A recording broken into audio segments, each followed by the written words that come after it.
কাঁচা আমের সময় এখন আমের আচার করব না, তাই হয়। এইটা আম তেল আছে, আঠি ছাড়া আম তেল, এই যে। আর এইটা আছে আঠিওয়ালা আমের আচার বানিয়ে রেখেছি। আর এই যে এটা বানাচ্ছি, দুটো রোদ্দুর দিয়েছি, আমটাকে একটুখানি শুকিয়ে নিয়েছি, নুন হলুদ মাখিয়ে শুকো দিয়েছি।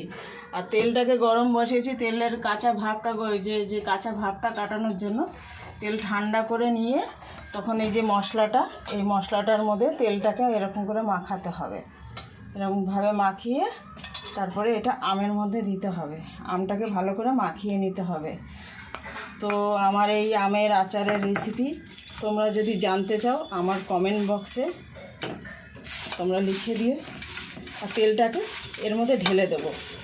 তেলের মধ্যে সব কিছুই, মশলার মধ্যে সব কিছুই দেওয়া আছে। তেলটাকে এর মধ্যে ঢেলে দেবো। তেলটাকে কিন্তু ঠান্ডা, তেলটা গরম দেওয়া যাবে না, তেলটাকে ঠান্ডা করে নিতে হবে। তো আমার এই ভিডিও যদি ভালো লাগে তাহলে একটা লাইক কমেন্ট শেয়ার করবে।